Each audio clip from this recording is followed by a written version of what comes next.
Ok? As duas oliveiras do Apocalipse é Moisés e Elias. Não é Moisés e Enoque, não.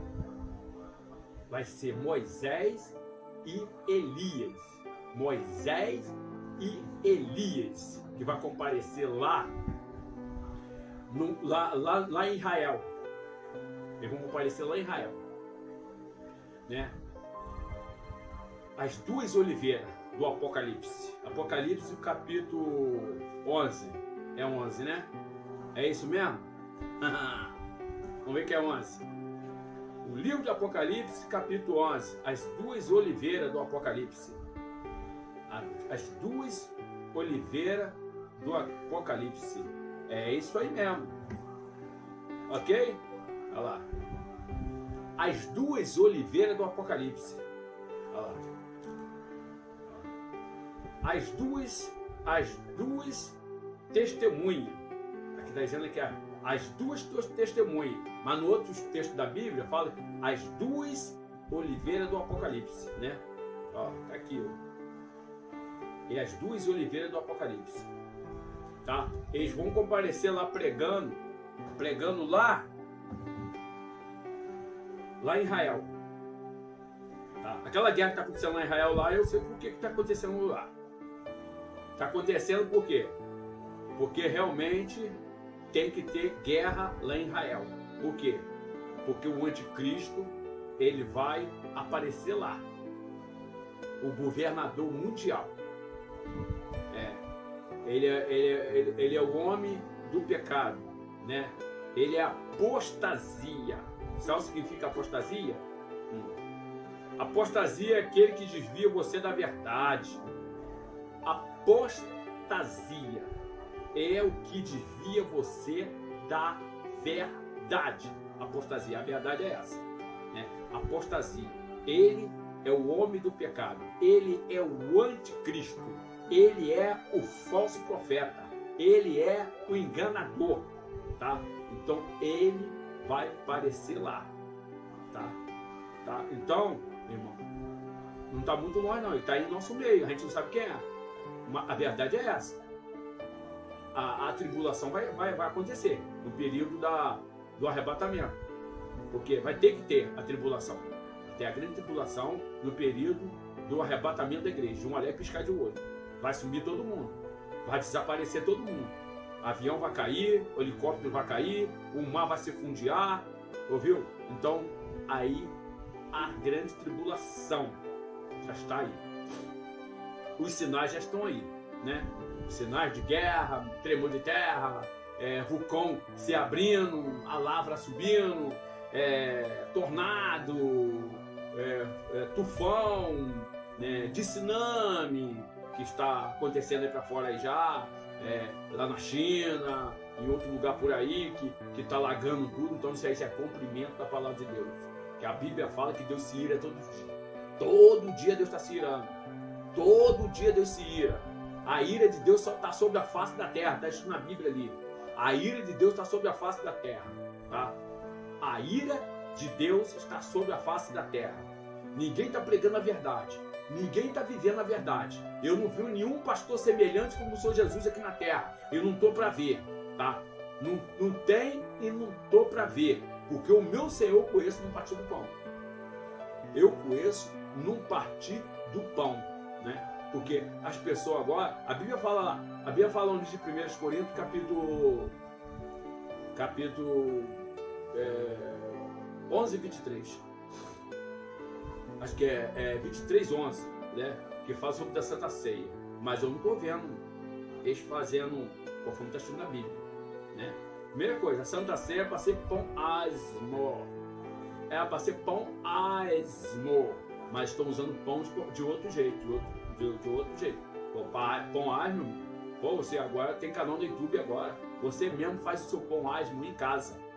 Tá? Você bota uma forma assim, faz uns 2 pão asmo.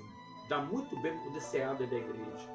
Porque, irmão, fica melhor o crente fazer, né? Porque o crente não vai falar palavrão. Tá fazendo pão ali, tá falando besteira. O cara tá ali fazendo pão ali, mas tá falando besteira, falando palavrão. Então, irmão, pão asmo.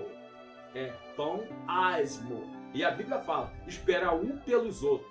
Aí já começa um comer ali, outro comer cá, outro comer cá, outro comer cá. É costume. Para mim é costume. Para mim é costume das igrejas Assembleia de Deus. Para mim é costume dessas igrejas grandonas. Que a Bíblia fala. A gente tem que bater certinho na tecla ali. Porque eu fui da igreja. Eu fui da igreja da Casa da Benção. Alteiro das Pedras, Rua Valda, Rua 240. Na época do nosso saudoso missionário José Rocha, que não se encontra mais aqui, já voltou para a casa do pai, eu vi ali o trabalho dele ali, era bonito, eu gostava de ver. Quando ele pegava o pão assim, ó, este é o meu corpo que é partido por vós, fazei-se de memória de mim até que eu venha, diz o Senhor. Ele partiu o pão na hora, e os discípulos, que são os diáconos, o evangelista, né?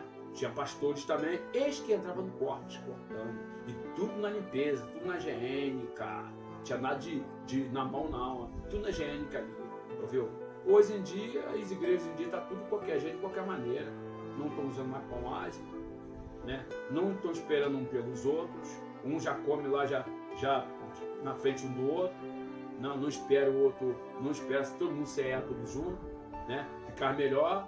Dar o pão para todo mundo, e o pão e o cálice, que é o sangue do Senhor Jesus, e esperar um pelos outros, irmão. O que está na tua mão aí? O pão. Coma.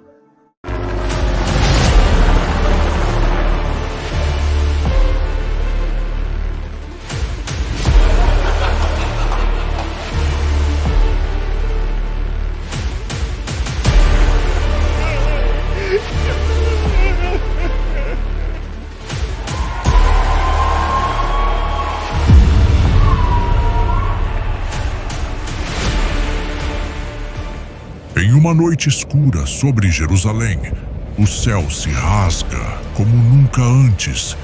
É o século 21. Israel está envolvido em um conflito violento e prolongado contra a Palestina e uma coalizão de nações árabes.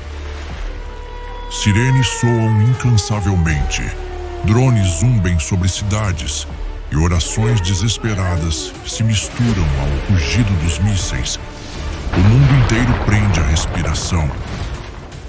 Os poderes se reúnem repetidamente, incapazes de pôr fim ao caos. E é então, bem no meio dessa desordem, quando a esperança parece se esvair, que algo surpreendente e profundamente perturbador está prestes a acontecer.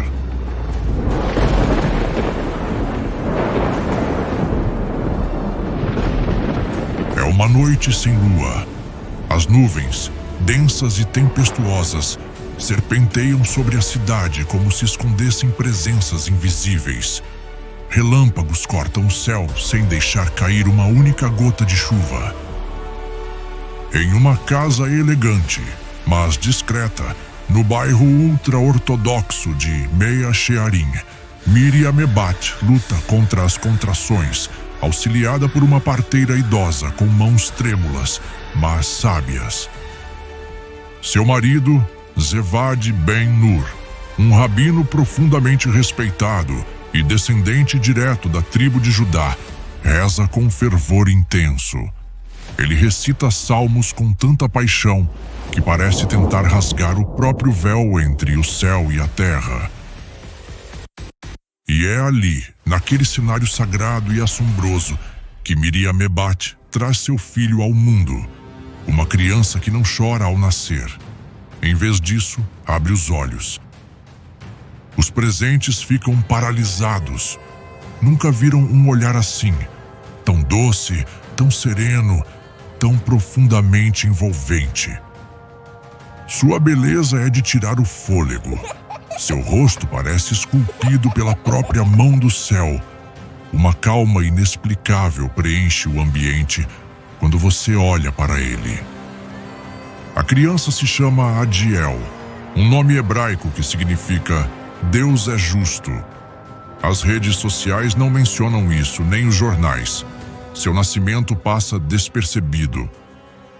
Mas no mundo espiritual, Esta noite marca o início do maior engano que a humanidade jamais conhecerá.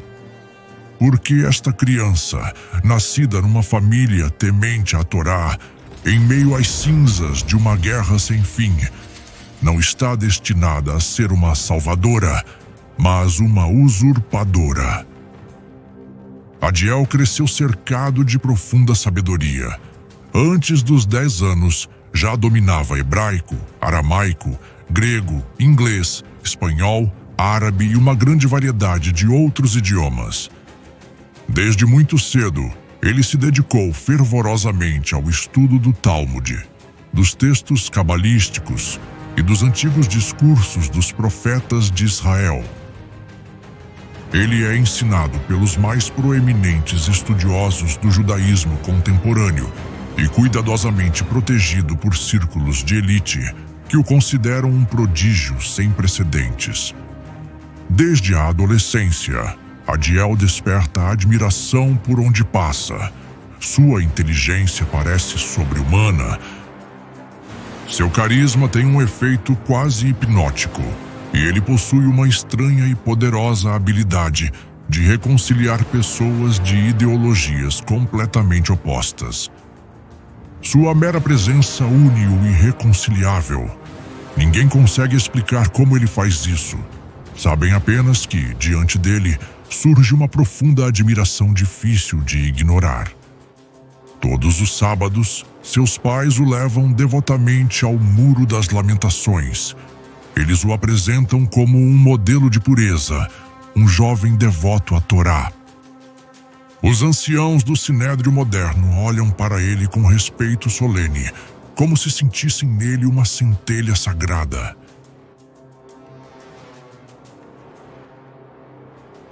Quando ele completa 13 anos e celebra seu Bar Mitzvah, ele se levanta para ler a Torá diante da congregação, e suas palavras são tão comoventes que levam às lágrimas até os corações mais endurecidos.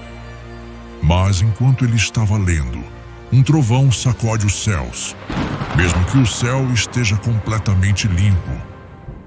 Alguns interpretam isso como um sinal celestial, um gesto de aprovação divina, mas ninguém entende que não se trata de uma bênção, mas sim de um aviso, um eco do julgamento que se aproxima.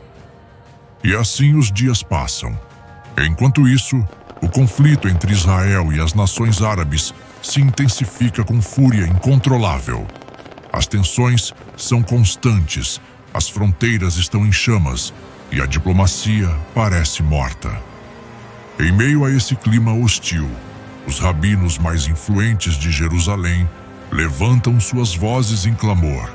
Eles exigem a construção do tão esperado terceiro templo.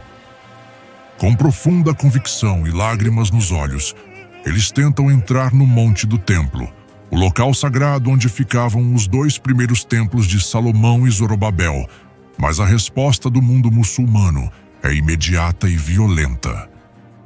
Grandes revoltas irrompem.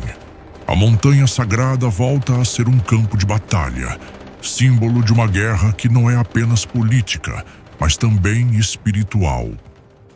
É então que Adiel, contemplando o caos e o derramamento de sangue, diz secretamente para si mesmo: eu serei aquele que construirá o terceiro templo. Eu trarei paz. E com esse pensamento queimando como fogo dentro dele, ele começa a planejar sua ascensão. Seu primeiro passo foi ingressar no exército israelense. Serviu lá por vários anos, destacando-se rapidamente por sua genialidade estratégica, sua compostura de combate e seu carisma inato. Ele é admirado tanto por seus superiores quanto por seus soldados. É condecorado diversas vezes e seu nome começa a ressoar além dos quartéis, cruzando as fronteiras do exército e alcançando as esferas do poder. A popularidade de Adiel, cuidadosamente cultivada ao longo dos anos, abre as portas do cenário político nacional para ele. Aos 30 anos, ele se torna o membro mais jovem do establishment político israelense. Ainda não liderou a nação, mas transita facilmente entre as figuras mais influentes do poder, como um peixe na água. Todos o olham com respeito. Mas no mundo espiritual, um evento está prestes a abalar o mundo e mudar o curso da história para sempre: o arrebatamento da igreja.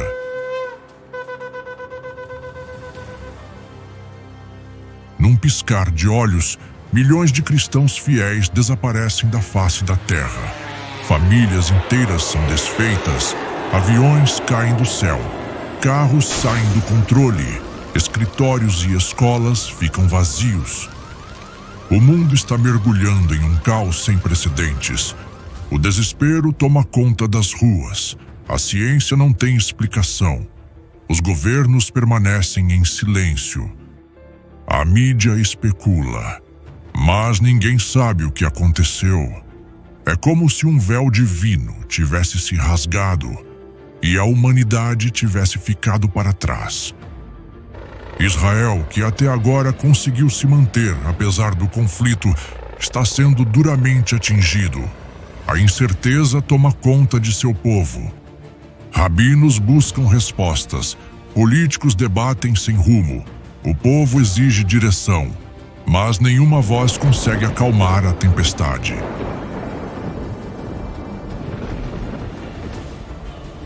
É nesse contexto de confusão e angústia que Adiel emerge em todo o seu esplendor.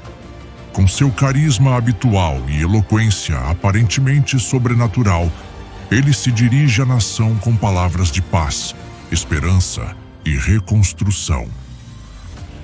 Sua mensagem envolvente e serena cativou o povo judeu.